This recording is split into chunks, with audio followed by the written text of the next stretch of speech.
Oh, hello. Sorry, I didn't spot you there. Welcome to the Ministry of Folklore. Where are my manners? My name is Abraham Bartholomew Everest III. But my friends, they call me Abe. And this is my department. The Department of Folklore Rejected. We don't get very many visitors down here in the basement.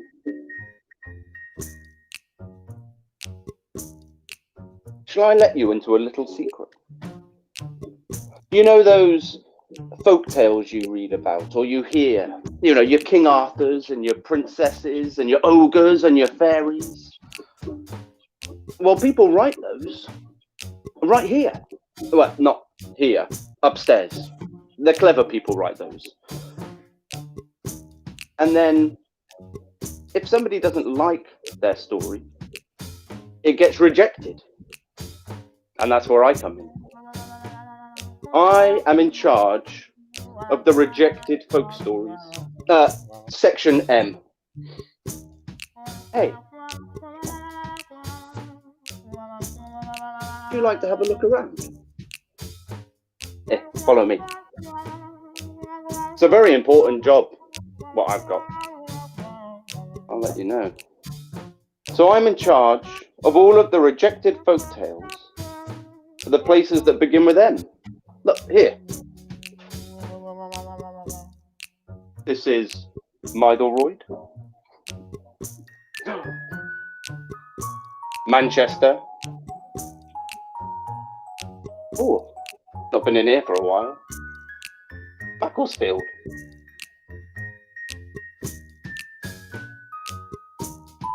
Would you like to have a look inside? Just see some stuff. Here, come on, come in. So my job is when a folk tale is rejected, it gets sent to me. And I catalogue and I store them in this room. Here, look at this big thing.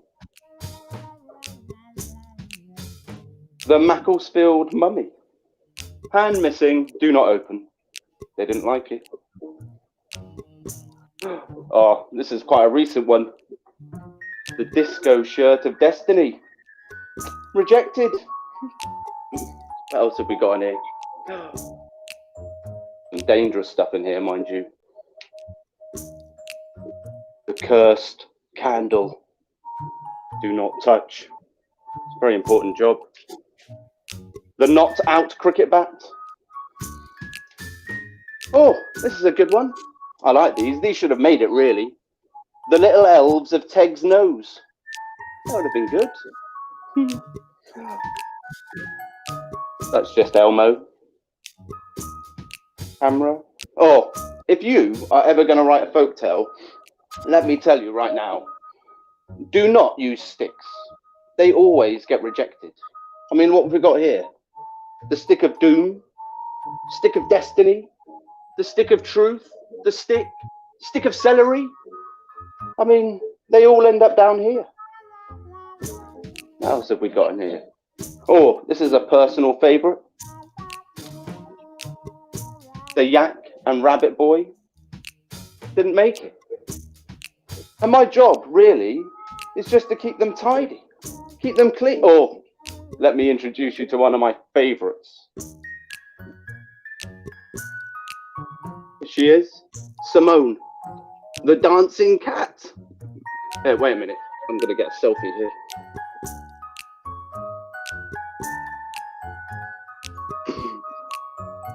She's good. Yeah.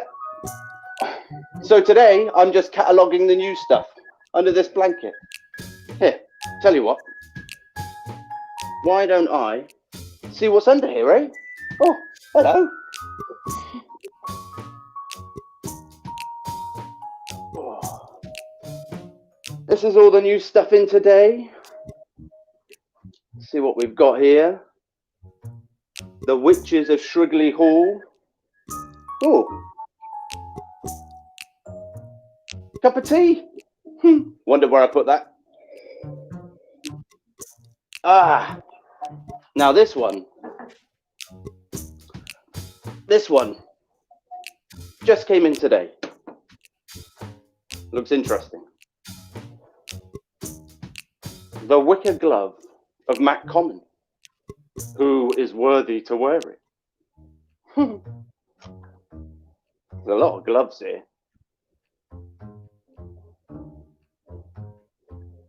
Hey. Wait 1 second.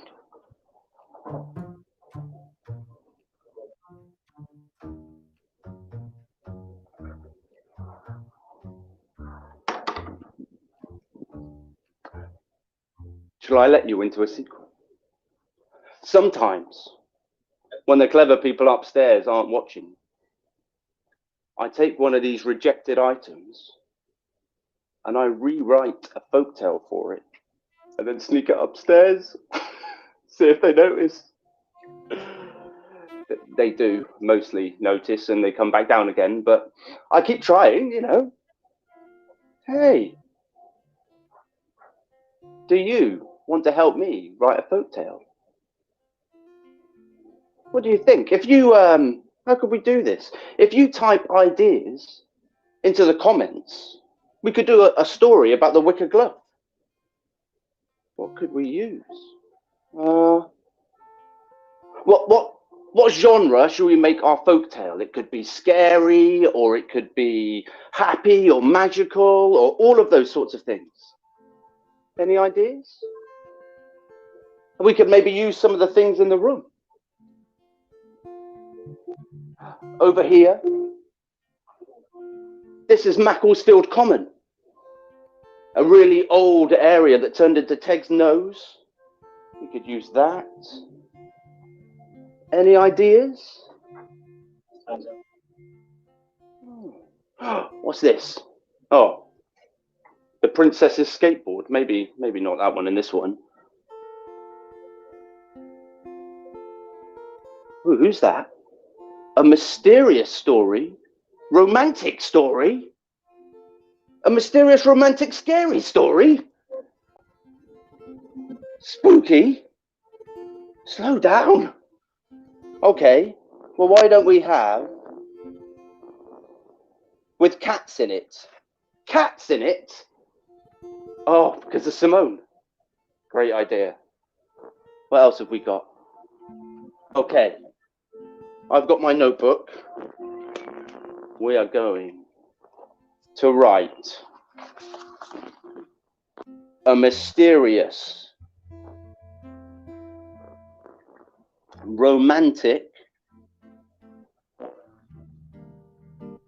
scary, stroke spooky story about the Wicker Glove with a cat in it.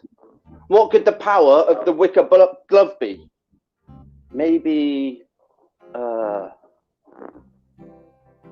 what sort of power could it give you?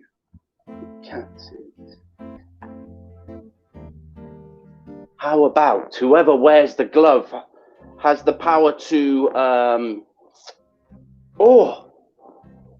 do whatever their heart desires. That way it could go both ways. Catherine thinks the disco shirt should be involved. Okay.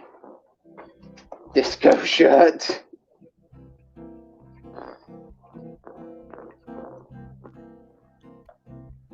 Disco powers from the disco shirt. Okay, I think we're going to start our story in a mysterious way.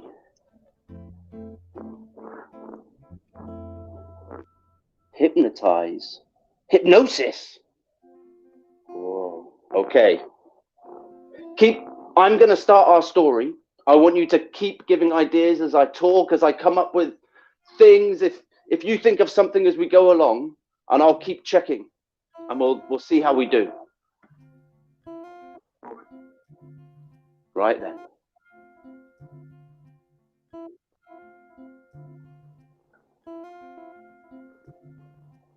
our story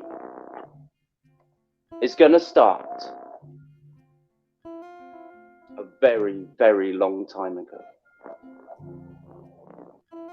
Hundreds of years ago. Before Macclesfield was a town, it was just a tiny village. And it was surrounded by moorlands, where the wind would sweep across rocks and over fields that stretched to the horizon.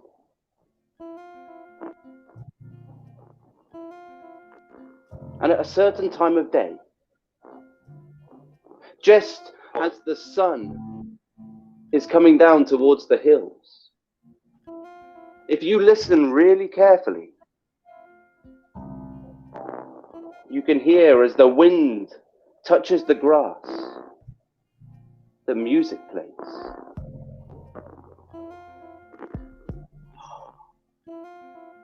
It is a magical place.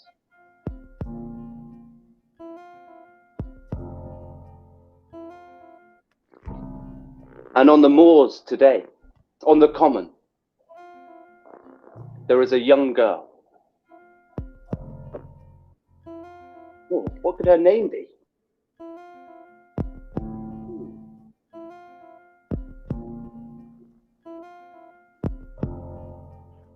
This young girl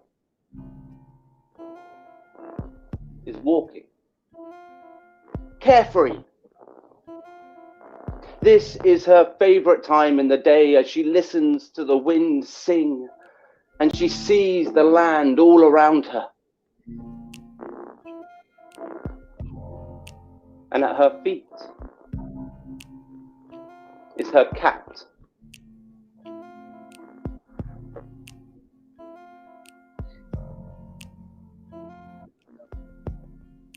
And this girl is called Kira. And her cat is called Jelly.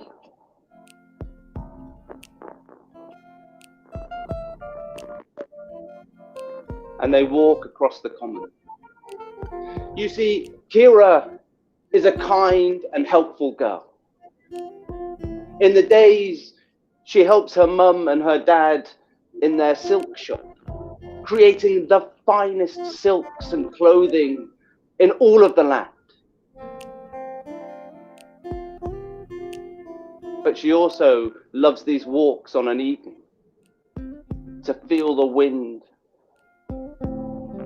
And she knows this common like the back of her hand.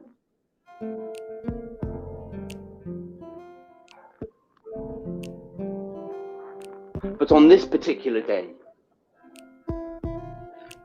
she sees something different. The land is different. Where normally there would be flat fields in front of her, today there is a glen that she's never seen before. And in the middle of the glen,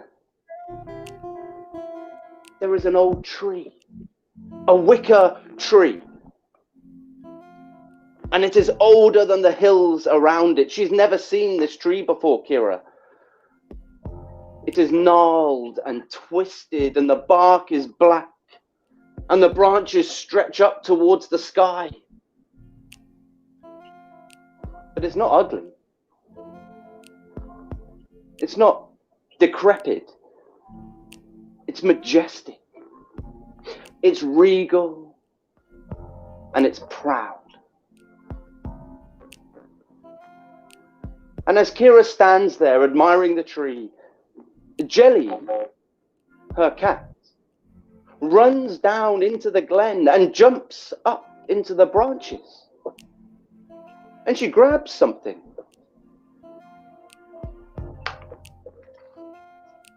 A glove hanging from a wicker tree.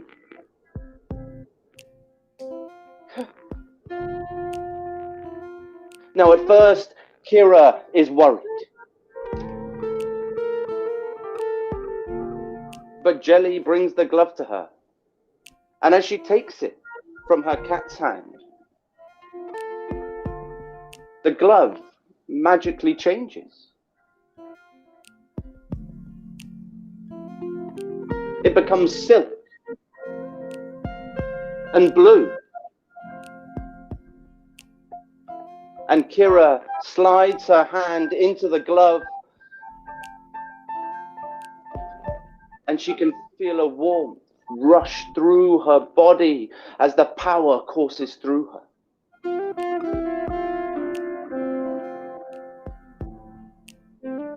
You see, this is a magic glove.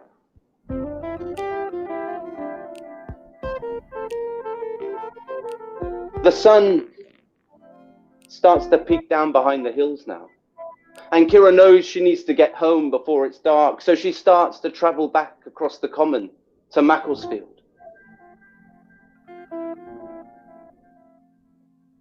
But as she does, Jelly gets frightened, and her cat runs down towards a river, and she gets trapped.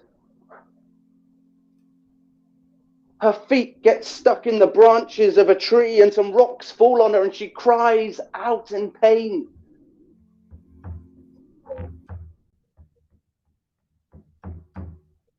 Kira runs down to help her poor cat, worried that something terrible will have happened.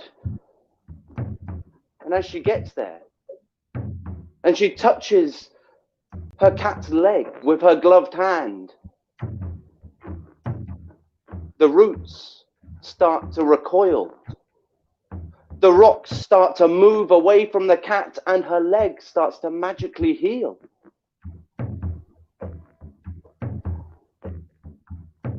The glove had granted Kira's wish. The glove could do whatever her heart desired.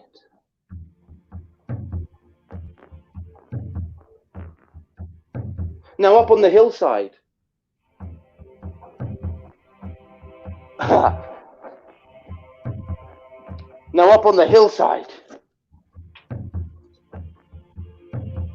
a man stood watching, wearing a pretty nifty disco shirt.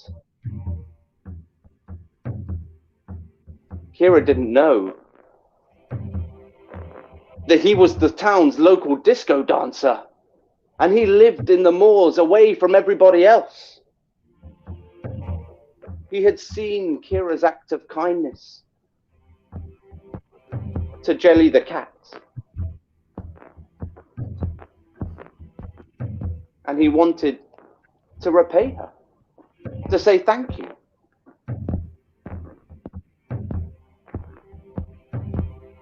But he said that he was a poor disco dancer.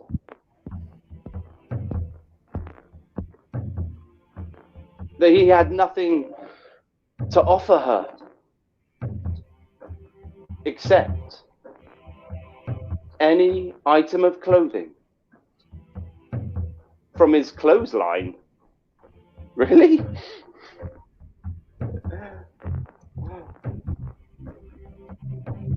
And Kira chose the disco shirt.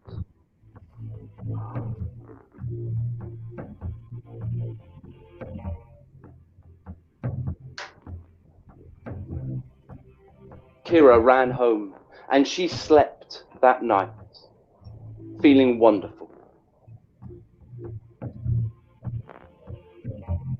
The next day, she woke up.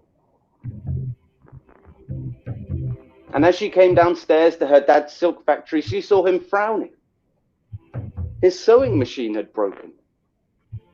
She knew that without his sewing machine, everything they had, all of their work and their trade would disappear. And so with her magical gloved hand, she touched the sewing machine and it fixed itself. Later that day, as Kira was walking down the high street, she saw an old lady.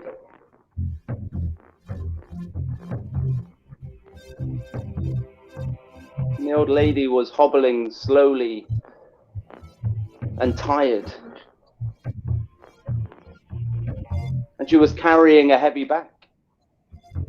And Kira, being a girl with kindness in her heart, wearing her nifty disco shirt, ran across the road to help the lady with the bag.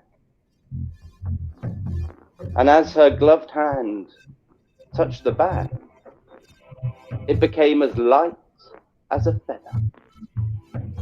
And the old lady slowly rose upright and proud again and marched down the street.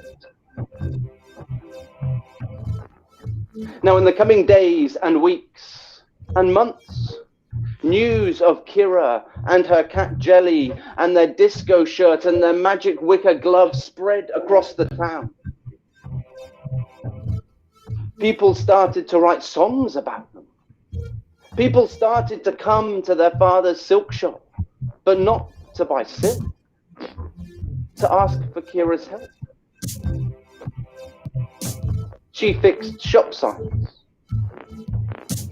She went to visit a well that was poisoned. She put her hand on the side and then they could drink the water again. And one time, as a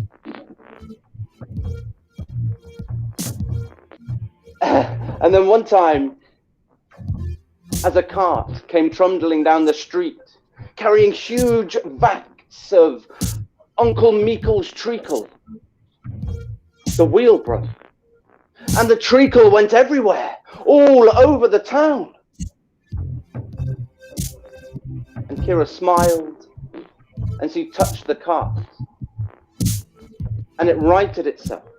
Its wheel fixed, and the treacle came slopping and glopping and spludging back up into the vats and onto the cart again. And the whole town disco danced down the street in celebration, like a Pied Piper of funk.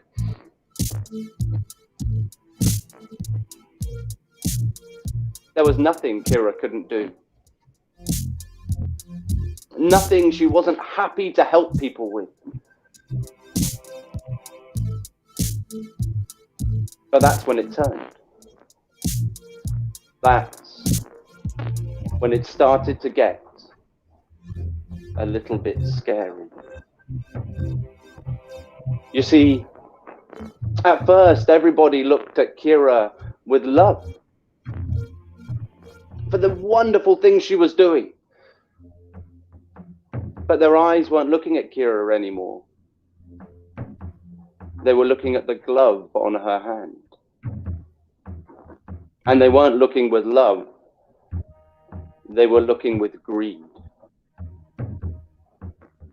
And soon,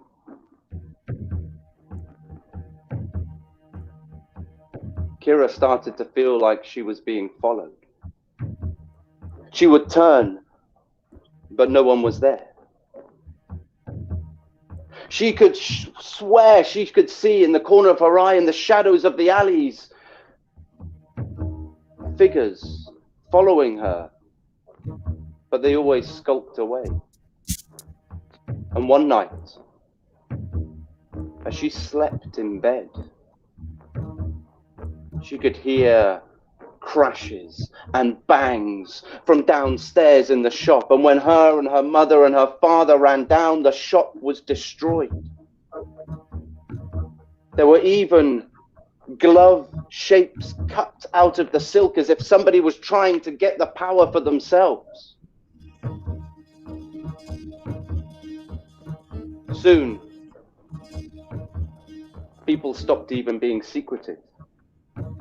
They would just stand on the street and stare at the poor girl. Somebody ran up to her, tried to rip the glove from her hand. She could hear people talking as she walked past, saying she doesn't deserve that power. What's so special about her? I deserve the power.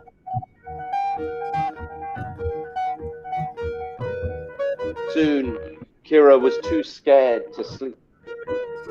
She would stay in bed and rock, hearing noises outside in the street, and when she looked out of her window, there were just people stood staring. She looked down at her disco shirt, and she remembered the disco dancer of Macclesfield and how he had just been happy for her kindness. And that's when she decided she would return the glove.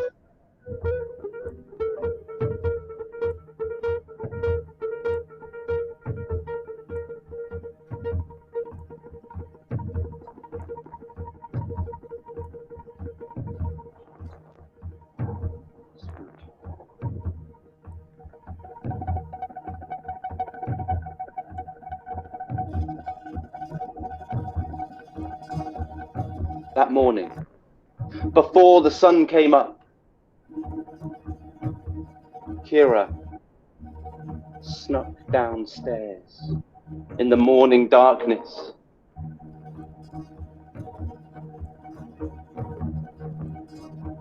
She put on her winter coat and she crept out of her parents' shop into the cold, cobbled streets.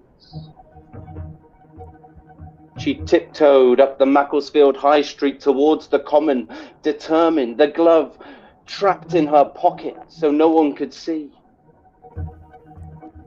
But as she walked, she saw curtains flicker. She saw candles turning on in the rooms around her. Then she started to hear doors open. It was as if people could sense it. She walked faster and faster. She saw a horse. She climbed onto the horse and Jelly the cat jumped on with her and they started to ride, their hooves clopping on the cobbles.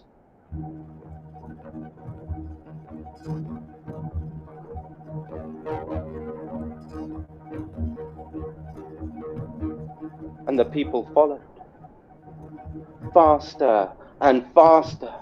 At first murmuring, trying to reason with her, asking her to wait, to stop, but then they started to run and shout. And as the horse's hooves left the cobble and hit the crisp, icy grass, the sun began to peek up over the hills, and Kira and her cat raced across the common, chased by the entire town.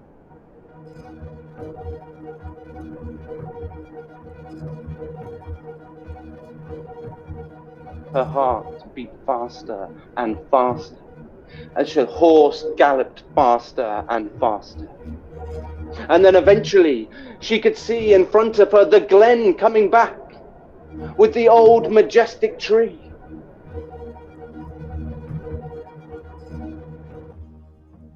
She climbed down from the horse. She ran down into the glen. She ripped the glove from her pocket and she draped it onto the branches of the wicker tree. And almost instantly, it turned back to the glove she had picked up. But the people were still coming. Kira scooped up her cat and they both ran into the woods beyond.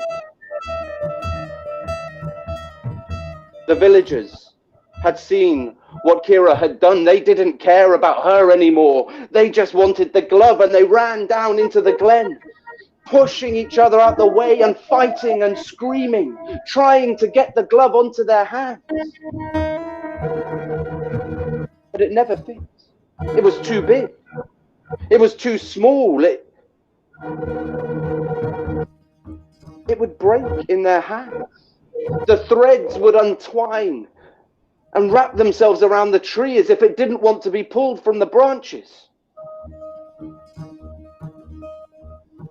And as the sun hit the very highest point in the sky, the villagers had formed a queue all the way back to the town, one at a time, trying to take the glove from the wicker tree. but it would never give them its power.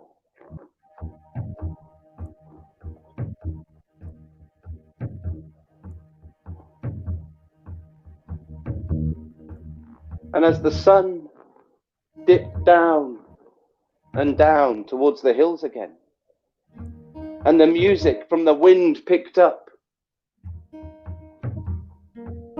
every villager that was there that day swore that they just blinked, nothing more,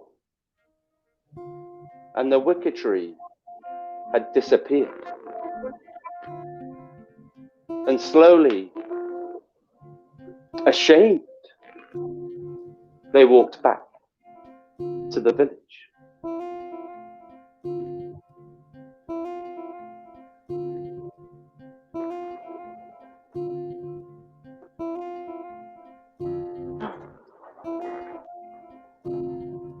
And what of Kira and her cat Jelly? They had run to Macclesfield Forest.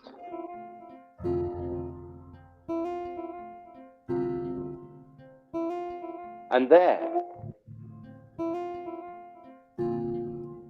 they met the disco man of Macclesfield again. And you know what? He had become really famous. His disco moves were the talk of the land.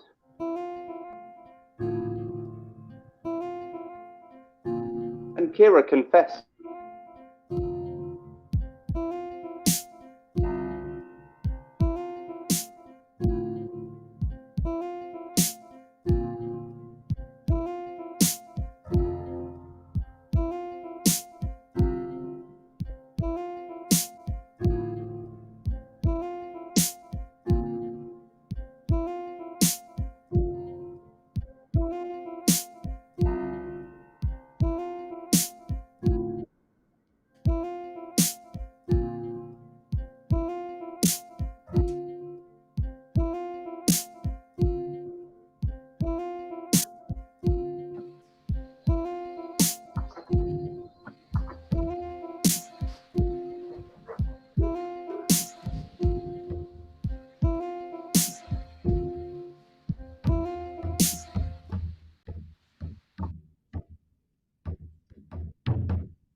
Well, that wasn't supposed to happen.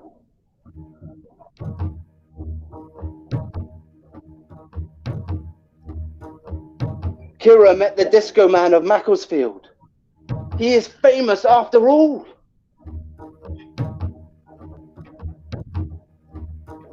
And he said one act of kindness deserves another. And Kira, for the rest of her days, became a world-famous disco dancer. And she has never been happier in her life. The end.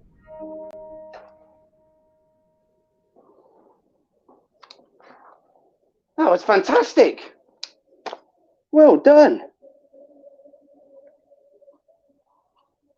I think we need to rename that story. The Wicker Glove of Disco. Fantastic. Hey, one last thing before I go. I am going to try and sneak this story upstairs. See if we can get it into the folklore room. Do you remember I told you that sometimes, if you listen really, really quietly, you can hear the sound of the wind on Macclesfield Common? See if you can hear the music the wind makes. I'll be back in a bit.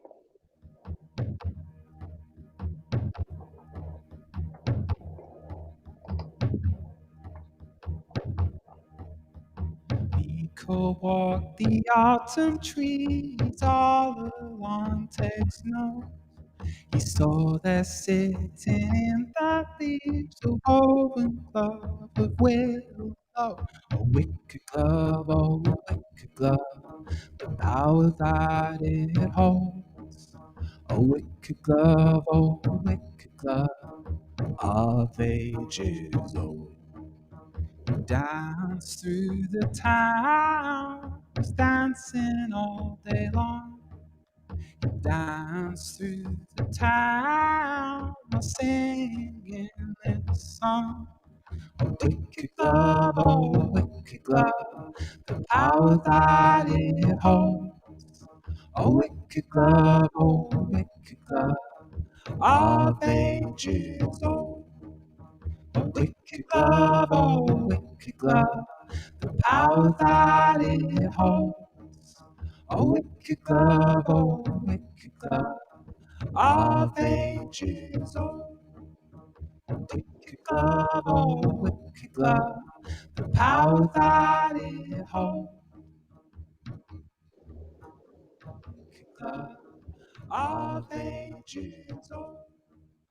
A wicked glove, oh, a wicked glove, the power that it holds. A wicked glove, oh, a wicked glove, of ages old. Wicked glove, oh, wicked glove, the power that it holds. A wicked glove, oh, wicked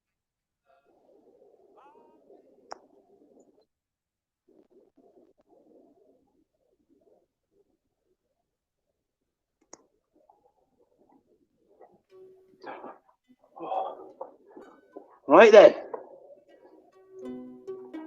I better get back to work. I hope they don't notice me sneaking that in. I'll let you know. Hey, you should come back another time if you want. Write another story. Well, I'm going to say goodbye for now. Thank you very much from all of us. Take care. Busy, busy, back to work.